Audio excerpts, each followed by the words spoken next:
बाबा रामदेव ने जब शुरू में बताना शुरू किया कि कपालभाति करने से चेहरे पे चमक आती,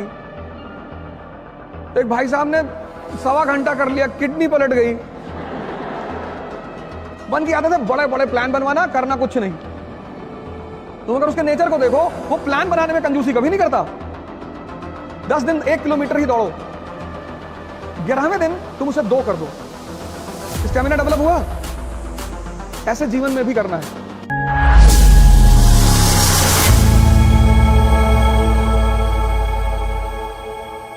डिसिप्लिन एक ऐसी चीज है जो कष्ट से ही आती है। जैसे बैठ के मत पढ़ो, मैंने ये डाइस ले रखी थी, मैं इस पे पढ़ता था। कम से कम 3 से 4 घंटे, 12 घंटे मत करना, वरना स्पाइनल प्रॉब्लम हो जाएगी। कुछ लोग क्या करते हैं ना, अत्त मचाना शुरू कर देते हैं। बाबा रामदेव ने जब शुरू में बताना शुरू किया कि कपालभाति करने से चेहरे पे चमक आती, एक भाई साहब ने 1.25 घंटा कर लिया, किडनी पलट गई। वो 2 महीने आईसीयू में रहे। किसी भी काम की शुरुआत धीरे धीरे करो। डिसिप्लिन कष्ट से आएगा। अपने आप को कष्ट दो और अपने ऊपर नजर रखो। एक शेड्यूल बनाओ और शेड्यूल छोटा बनाओ। सुबह उठो, सोचो आज मुझे 3 घंटा पढ़ना है, बस 1 मिनट। अब 3 घंटे का शेड्यूल बनाओगे तो तुम्हारा मन बगावत करेगा, कहेगा नहीं नहीं 3 घंटे का नहीं, 10 घंटा। मन की आदत है बड़े बड़े प्लान बनवाना, करना कुछ नहीं। तुम अगर उसके नेचर को देखो, वो प्लान बनाने में कंजूसी कभी नहीं करता। यही तो उसका खेल है। कहेगा पूरा दिसंबर बैठ के पढ़ना है। जब तू, अगर यहां कुछ लोग बाहर के होंगे, तो जब तुम अपने घर जाते होगे छुट्टी में, तो ये किताब लेके जाता होगा कि घर चल रहे हैं और टाइम वेस्ट नहीं करेंगे, पढ़ेंगे बैठ के। और जब तुम घर पहुंचते हो तो तुमसे क्या कहता है कि यार कानपुर में तो पढ़ ही रहे हो। पता लगा जितनी किताब लेके गए थे बिना खुले सब वापस आई है। अगर आज तुम्हें दौड़ने के लिए कहा जाए तो कितने किलोमीटर दौड़ जाओगी? 1। लेकिन क्या तुम्हारी क्षमता सिर्फ 1 किलोमीटर दौड़ने की है? नहीं, नहीं ना। अगर आज मैं तुमसे दौड़ने के लिए कहूं तो तुम सिर्फ 1 किलोमीटर दौड़ पाओगी, ऐसा तुम कह रही हो।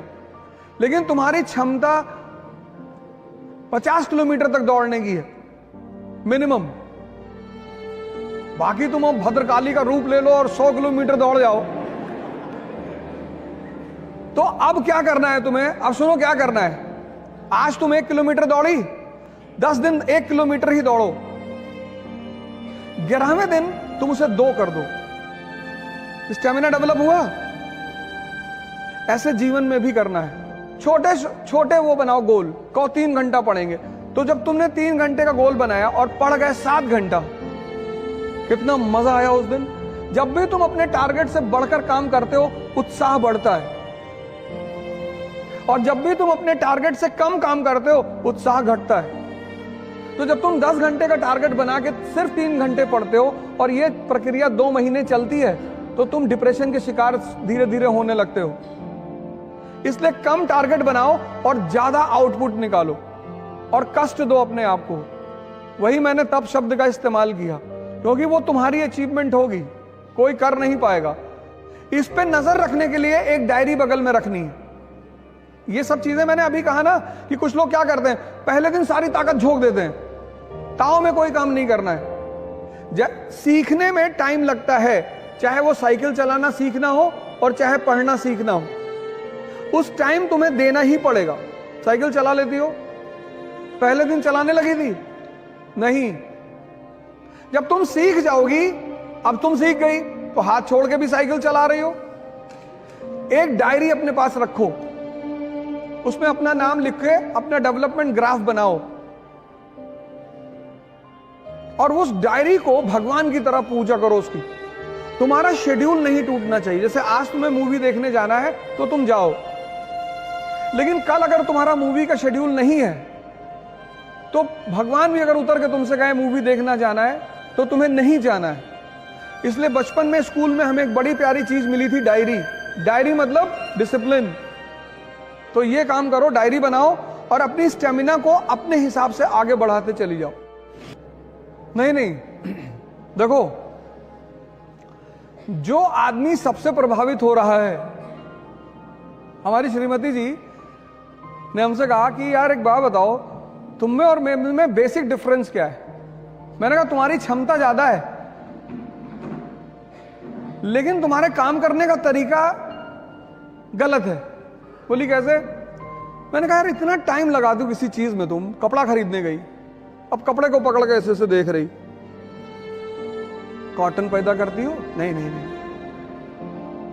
जब हम पहली बार गाड़ी खरीदने का प्लान बनाए तो हमने कहा वैगनार खरीद लो, बढ़िया गाड़ी है। तो उनसे किसी उनकी दोस्त ने कह दिया कि यार वैगनार, मारुति मिडिल क्लास।